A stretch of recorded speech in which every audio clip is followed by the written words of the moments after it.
external features of the spleen. Spleen is an organ which has two surfaces. The outer surface that is in relation to the chest wall and other one is the viscera. इसमें तीन borders होते हैं, एक upper border होता है, एक lower border होता है, एक intermediate border होता है। ऐसा शेप होता है देखो स्प्लीन, ऐसा, ठीक है।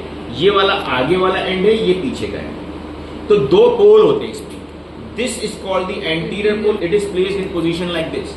तो ये इसका एंटीरियर पोल है, that is directed downward, forward and laterally, which is a blunted pole, broad and blunt pole. Posterior pole is pointed, ठीक है। ये दो पोल हो गए, दो सर्फेसेस हो गई, तीन बॉर्डर हो गए। अब दो एंगल्स भी हैं, तो चूंकि एंटीरियर पोल इसका ब्रॉड है तो इसमें दो एंगल बनते हैं। अब चूंकि ये ट्रायंगुलर स्पेस लगभग बन रही है, तो ट्रायंगल में एक बेस होता है, दो साइड होते हैं, तो इसको हम बेस अगर मान लें तो ये एंटेरोबेसल है, ये पोस्टेरोबेसल, दो एंगल बन गए। Anterobasal angle is actually between the upper border and the base, ठीक है। तो ये जो एंगल बन रहा है दैट इज एंटेरोबेसल। अब क्या है कि जब ये ऐसे रखा होता है बॉडी में अपनी इन सिटू पोजीशन में, तो ये anterior border actually mid axillary line तक आ जाता है, ठीक है। कभी कभार 1-2 सेंटीमीटर मिड एक्सिलरी लाइन के आगे भी निकल सकता है एंटीरियर पोल, ठीक है। और इन केस ऑफ स्प्लीनोमेगाली यही एंटीरियर पोल है जो सबसे आगे निकलेगा, सबसे तेजी से आगे बढ़ेगा। स्प्लीनोमेगाली का डायरेक्शन क्या होता है? The splenomegaly spleen goes along to the direction of the tendril, so it will continue towards the umbilicus actually, and from umbilicus the same direction goes to the right.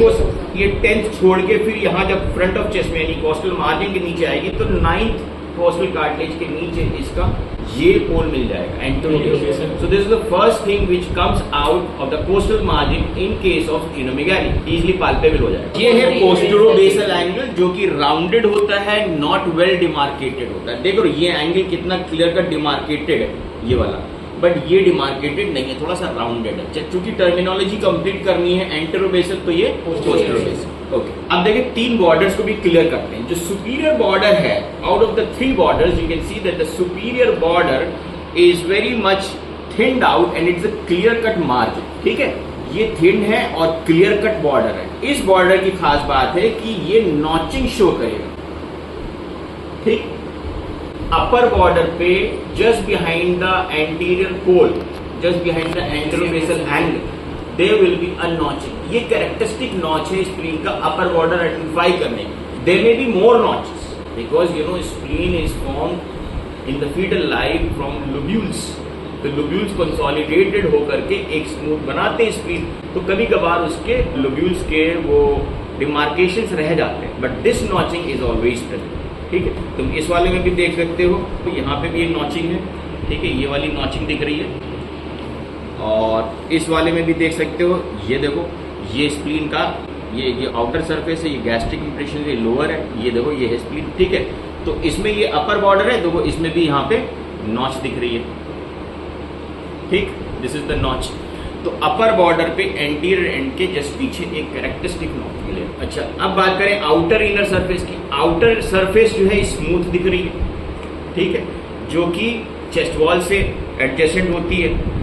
इसमें भी दिख रही है outer surface smooth, इसमें भी दिख रही है। लेकिन अगर इस पे थोड़ा ध्यान से देखो तो इस वाली स्प्लीन में कुछ कुछ कोस्टल इंप्रेशंस भी आ जाएंगे, ठीक है।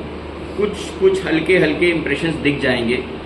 क्या होता है, इस पे भी दिख जाएंगे। अगर हम पाल्पेट करेंगे उंगली तो इस पे भी कोस्टल इंप्रेशंस दिख रहे हैं, ऐसे करके होती है ना, ये तो कुछ कोस्टल इंप्रेशंस दिख रहे हैं। मीन्स व्हाट, एक्चुअली स्प्लीन अगर ज्यादा दब रही है चेस्ट से तो भी इंप्रेशन पड़ेगा, और कभी स्प्लीनोमेगाली हुआ है उसकी लाइफ में तो भी उस पे इंप्रेशंस आ जाएंगे, ठीक है। जैसे कि हमारे पे लंग्स की कोस्टल सरफेस पे हमें रिब्स के इंप्रेशन दिखते हैं। अब बात करते हैं विसरल सरफेस। अब विसरल सरफेस जो होती है वो इरेगुलर है, दिख रही है बाहर की, देखो इतना स्मूथ है बट इरेगुलर है। इरेगुलर होने की वजह से चूंकि यहाँ पे 3 बॉर्डर्स होते हैं, अपर बॉर्डर, एक इंफीरियर बॉर्डर, एक होता है इंटरमीडिएट मिडिल वाला।